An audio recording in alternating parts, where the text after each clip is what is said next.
Welcome back to Monidya vlogs YouTube channel. ನಾನಿವತ್ತು ಕ್ಯಾಸುವಲಾಗಿ video ಮಾಡ್ತಿದ್ದೀನಿ. ಆ್ಯಂಡ್ ಇವತ್ತು ಭೀಮನ ಅಮಾವಾಸ್ಯೆ ಆಗಿರೋದ್ರಿಂದ ಪೂಜೆ ಮಾಡ್ತಿದ್ದೀನಿ ನನ್ನ ಹಸ್ಬೆಂಡ್ಗೆ. ಆ ವಿಡಿಯೋನ ಕ್ಯಾಪ್ಚರ್ ಮಾಡಿ ಅಪ್ಲೋಡ್ ಮಾಡೋಣ ಅಂತ ವಿಡಿಯೋ ಮಾಡ್ತಿದ್ದೀನಿ.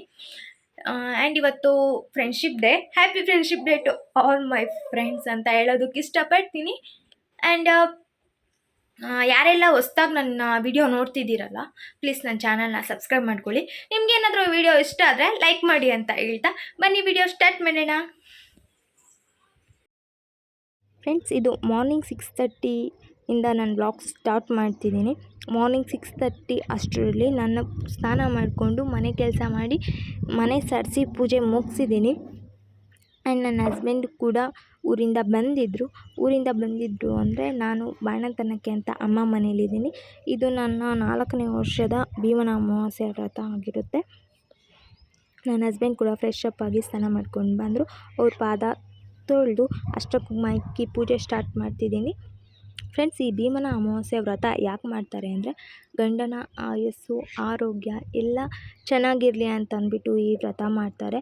ಎಸ್ಪೆಷಲಿ ಶಿವ ಮತ್ತು ಪಾರ್ವತಿ ದೇವರನ್ನು ನಾವು ಪೂಜಿಸೋದ್ರಿಂದ ಈ ಭೀಮನ ಅಮಾವಾಸ್ಯೆ ವ್ರತ ಶುಭವಾಗುತ್ತೆ ಅಂತ ಹೇಳ್ತಾರೆ.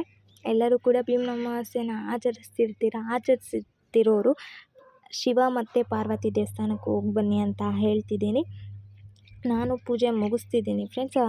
ಅರ್ಶಿನ ಕುಂಕುಮ ಇಟ್ಟು ಪೂಜೆ ಮಾಡಿದ್ದು ಆಯಿತು. ನನ್ನ ಹಸ್ಬೆಂಡ್ ಹೇಳ್ತಿದ್ದಾರೆ ವಿಡಿಯೋ ಎಲ್ಲ ಬೇಡ, ವಿಡಿಯೋ ಏನಕ್ಕೆ ಪೂಜೆ ಮಾಡಬೇಕು ಭಕ್ತಿಯಿಂದ ಅಂತ ಹೇಳ್ತಿದ್ದಾರೆ. ನಾನು ಏನೋ ಕೇಳಿ ಒಂಚೂರು ವಿಡಿಯೋ ಮಾಡ್ಕೊಳ್ತಿದ್ದೀನಿ.